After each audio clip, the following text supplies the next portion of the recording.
Fourth Planet community. It's amazing that you are here all together today again to listen to this podcast episode. And today I have a very special guest. You see him smiling already.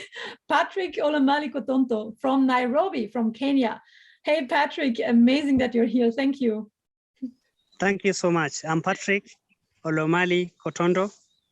I'm from Kenya, near to Nairobi, but I'm a pastoralism. I live with animals since birth. Animals are nature, both livestock, both domestic and wildlife. Just that we are in the same corridor. Even birds, because we are the friends of ecologists and economy.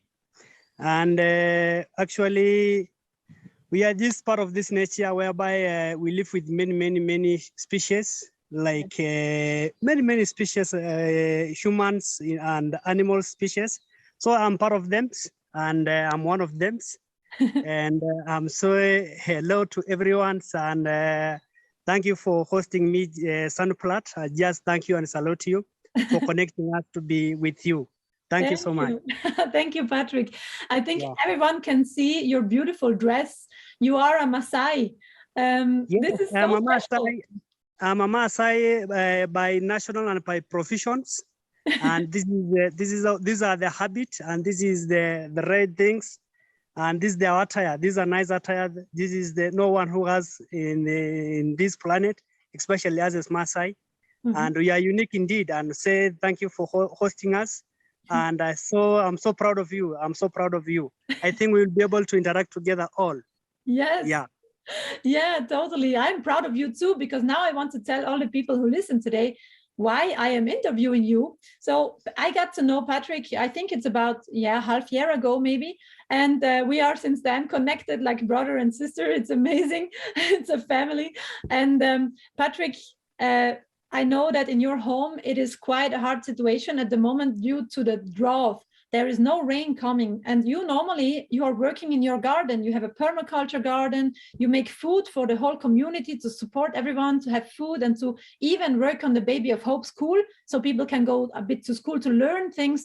But at the moment, it's quite the hard situation at your home. And I interview you today to show the people who are listening that there are so many people in this world like you who don't have the same possibilities. Like, for example, I have in my home, we have water. When we go in the house, we open the sink, we have water.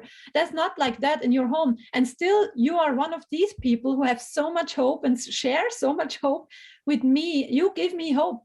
And this is amazing. I want to share this with the community today. Can you explain a little bit about the background of what is happening and what is the situation about in your home? Okay, thank you so much, Magdalena, for hosting me, and thank you for interviewing me this afternoon here. And let me start by saying, yes, as I said earlier before, and we are pastorals and peoples, and here we much dependence of us as Maasai peoples. We depends 80% of our animals. So there is no any other things that we depend much other than animals, sheep, goats, cows, donkey, and we have already experienced such a kind of a climate change calamities like drought, famines, and it's not like earlier before. So here we have that bad situation for some days, even for now, because we still have that drought right now here in Kenya, and we are experiencing such a kind of an issue, whereby it is a dangerous issue because they are now affecting our animals. They are now, demolishing us as animals and even humans, because our dependence is animals. We don't depend on any other things. We depend on animals like cows, sheep, and those things. So we depend on milk, we depend on selling for us to get others the variety like grains, We depend for even school. Sometimes guys are selling animals to pay their school fees. So it's like we depend, and even the area itself, 40 age of our peoples and above, they're illiterate. They never went to school. So they don't understand what kind of which kind of changes of climate are these. So right now we lost a lot of animals, a lot of them. So right now we are just working hard on saving animals and even saving people on how to transform them, about having an issue like this and having to be proactive, like having some different ideas of saving animals and saving themselves on being self-insufficient, like having organic farming. That is gardening projects, like the one that I started some year ago. I think 1.5 or 2 years right now, just started working on it. So I just starting working on organic farming, like growing of vegetables and fruits, and even the same time helping the community or transforming community about awareness like these ones. So I was working, or I was having people on to be in a different change minds or change games because of the situation like these ones. And I was also advising them on how to become better people in life, not just depending animal, because drought can come and kill all animals. People can die because of stress and depressions, and people can even kill themselves because of such a kind of a situation. Because you people, you never knew that the pure love that people like Maasai love animals. It's like even killing him. 100% we love animals than any other things in life. That is why even God creates humans, they give us animals. That is why we are just following animal, because it's part of nature and it's something that gives us hopes and something that gives us even love. So I just started working because to save my community. I didn't get much more education because of the surrounding situation, background that I come. I was in a poor background for real, and I was not. My father lost several animals in 1990. So the animals, over 500 animals like cows, disappeared, and because of the drought and famines. And 1991, I just grew up with that kind of dangerous or rough situation whereby there is no things like there is like just going and share with my community a little things that we have. And we have, for sure, I have that spirit of sharing here, even right now. Even if someone don't have even food to eat, they come and borrow, and we give, and even they give us by the time that we don't have. So we have that spirit of sharing. Nobody can die alone here. Even if you have as little as you have, you can share. And even a tea, sugar, a maize flour, and everything. So guys, we are living in the different world, but actually a different world of sharing, a different world of unity, a different world of togetherness. And despite that, illiteracy is too high, but actually we are trying to changing the world and showing the world that we are better, and we are also peoples that are determined people in the world. But the things that we don't have right now is the lack of support. And people, they never many people, even the old people, they cannot just agree. It's not easy to agree or to understand things. But actually we are working hard, and that's why I started organic gardening projects and farmings, like that ones. Yeah. But we have shortage of things. Yes, that is what I can say. And it is important as well that the community understands, like, for example, when you say that you love animals, and even if it's needed to eat an animal, then it is needed because you have no other chance. You just wrote me some days ago that you were so sad people start to eat the animals because it is not growing anything. Yeah, you are vegetarian, yes. Right? You are mainly vegetarian.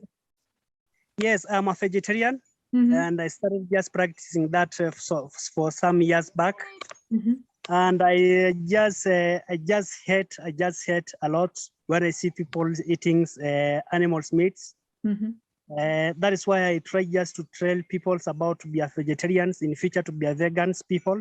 Yeah, this alone is like, wow. I mean, I think that people at my home don't have any idea what it means to live where you live, to have no water, that we don't understand this. We never had been in this situation. So we cannot understand sometimes when people, when people here say, at my home, I love the animals, and then they eat them. That's a completely different situation.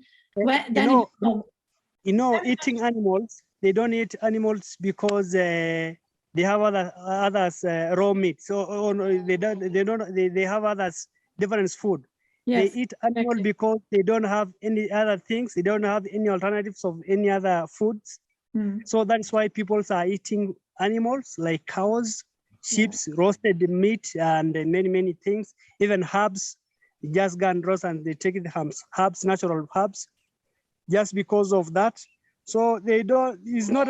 They are not eating because they like it. They are just eating because they don't have any alternatives of them to eat. Yeah. But that is the time that I'm trying to bring change on empowerment, youth empowerment, kids empowerment, females empowerment, and trying to educate the world about the things. But the ignorance here is too much, especially as Maasai people. They are now ignoring people. And when they see someone who has vision like me, they no support that they can be over to me. It is very hard to over. But with different communities, I know I'm not the one in this world. I know we are many. That's why I'm trying to connect together so that we'll be able to bring change in this term, and in all terms, in all ways, so that these people can be aware of not just depending animals' meat, but to be a vegetarians at a time, and in future to be a vegans. But it is very, very hard and very, very, very bad when I see people eating even blood themselves. So it is so harsh and something that embarrassing my heart. Yes. And that's why I'm trying just to tell these guys about the situation. Yes. Yes, this is, it's incredible that you are going this way and teaching people to be more vegetarian, but at the same time, it's so hard when you don't have water, when it's not raining, that you cannot grow the food. So this is what you need. What is the most what you need that people can support you? Because I think, I need the water, a borehole, water, tanks, several tanks. Because when I try to say underground water, this is what we call borehole water. Yeah. Sometimes the water who is underground is so salt is a salty water.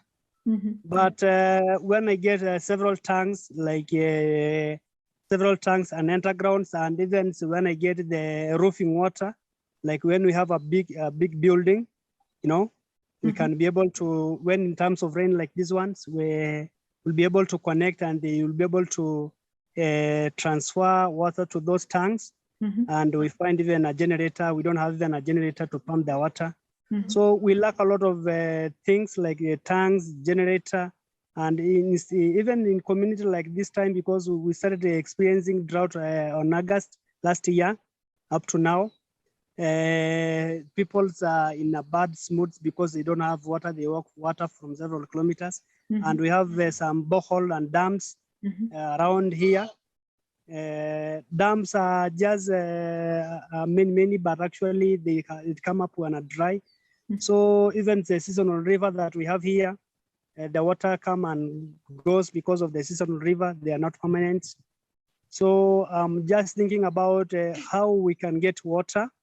And the only way that we can get water for serving community, even animals, where when we have the borehole or drill water, and in other terms for the organic farming, like gardening project the project that I have, we need tanks and different roofing material that can restore water, so that we'll be able to do our farming at the same time. And those are the ideas that I have right now. And I really just call for you, friends from different countries and different part of the world, to support me, and so that my dreams come true. And the only time that these people be aware of the dream, when we have these things, so that they come themselves and see, And when we go to the different areas and through empowerment, they can be able to listen us, because yes, we started this and it is real. That is the only time that they could be able to understand us better. Yes. Yeah. How I mean, hope is a big topic for me always, right? I'm always talking and writing and thinking about hope. How do you keep hope when it's so hard sometimes? How do you do that? You are a big hope giver. You bear hope, you share it. It's amazing what you're doing. And I take hope from you. I get it from you. How do you do that? We never lose hopes. Whenever we get a lot of challenges, we never. We keep hoping that hopes is there. And for now, we are just hoping that rain will be coming soon. That's the part of hopes. So hoping is a part of us, because when I lose hopes, it's like dying. I don't know which day can I die. I don't have even any time, but the only things that we have is hopes. So right now, we are just hoping for the best. We are just hoping for the change. We are hoping for many things to happen. And we are hoping for the togetherness and connection together, and hoping to work together. And is the part of hopes and the part of empowering peoples. That is what I can say for now. Yeah. And that's amazing, because I think about hope in different from different areas. Because if people at my home are just sitting on the couch and saying, I have hope, everything will be fine, that does not change it. So you are not one of the people who are just sitting around waiting for hope to come. You are the one who is doing something for hope. You're active hope.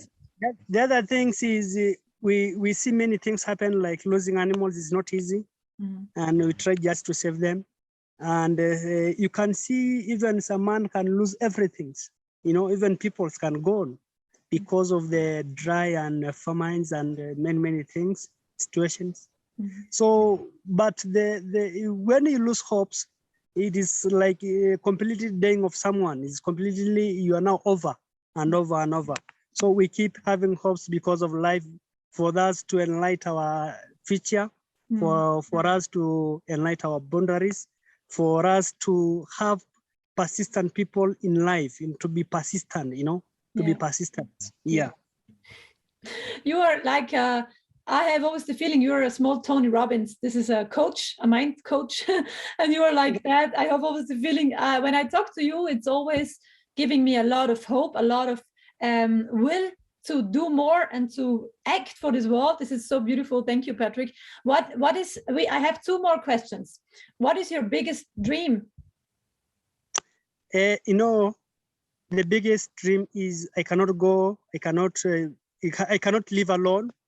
Just live with the nature, just live with people, just live with animals, just live also with birds, just live with the world itself.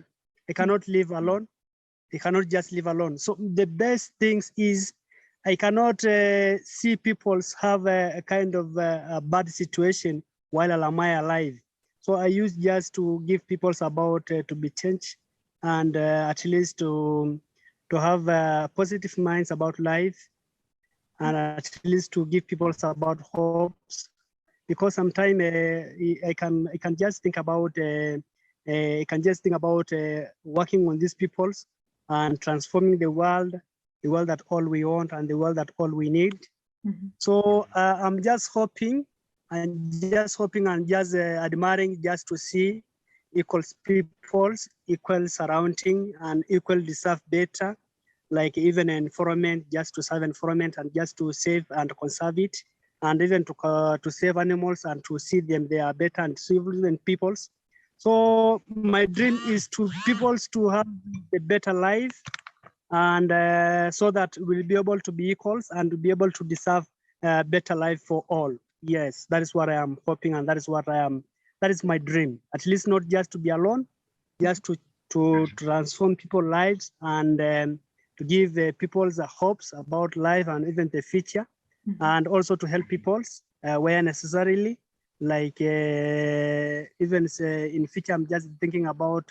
For right now, I have the school that I have, that I just started thinking and started just talking with community, And I'm just thinking about these schools, just thinking about how can I have the school around here, so that our community we keep telling about the awareness and the transformation, and even their kids they can be able to learn more here, so that they will not be able to walk for different places like the 7 kilometers. They used to walk 7 kilometers going to school, traveling.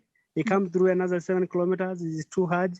Yeah. And we are in a poor situation. We are in a remote area whereby poor electricity, poor roads, poor transition of people, so poor sharing of resources, It's just far. We are in a remote area whereby the only things is we see is our animals, is our God, and even some peoples like our rescue people like you guys, our friends.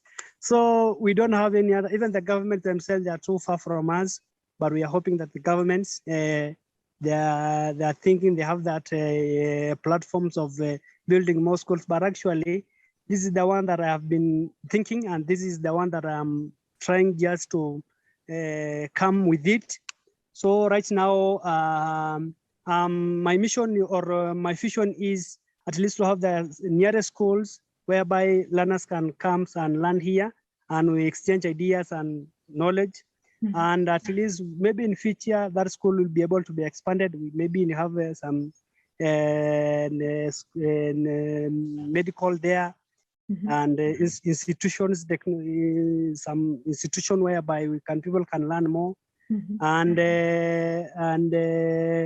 apart from that, my mission is to have that organic gardening project, like that I'm saying, at least just to bring hopes and transformation also. And those are the things that I have in future. That is the mission that I have, and that is the vision that I have, and that is the goal that I'm working, and that is the target that I'm working on it. Yes. Yes. You answered already my last question already as well. What is your mission? What is your dream? What is your mission and your vision? You poured out your soul and your heart right now for us. Thank you so much, Patrick. Is there something else you want to share with the community? Some last words for this podcast? The community, thank you for connecting us here, and I'm so proud of you guys, and I really thank you. And more so, I thank Magdalene for the time that she has with us. Let me tell you the Sanuplar that this lady, he has a good soul lady. They have changed a lot of things. They have changed a lot of the community right now. Since the corona started, the time that I chat her and I call her is the time that actually she never ignore my calls. So this woman is a real woman. She's a noble woman, a hero. They serve and they rescue a lot of lives, especially here in Kenya, especially here in the Maasai land. You are so proud of you. So when we have people like you, and when we have different peoples like Magdalena, I know we need hopes, and we need empowerment, and we need education. So guys, please let us work together. Let us be connected together. Let us not ignoring peoples. Let us just having the hearts and the same hearts. I know one day, one time, we'll be able to conquer many people's lives. So I really thank you, and I really thank you for this time. I say God, let God bless you. And can you remember us for this, because we are in a hard situation and calamities situations. Yeah. So please remember for me for the project that I have toward the community, not just because of personal projects. These are because of community, but actually I'm working on it. So let us join hand together, and let us bring transformation and change for all the world. I know that all peoples will be able to deserve the better world and the better empowerments and the better education. Yeah. Wow, these are amazing words, final words for this podcast. Thank you so much, Patrick. Thank you for sharing this all with us. And thank you, Sanus Planet community, for having listened today. And now you know Patrick and you know his community, they need support. So let us work together that we can support as much as possible, even in future, that we can get this borehole made, because we can, together we can do that. Let us help and where we can, and let us do that together. And I just say thank you all for listening. Thank you, Patrick, for having been here and shared your story with us. And dear Sanus Planet community, we hear us next week. Have a good one. Okay, thank you. Thank you. Say hello to all.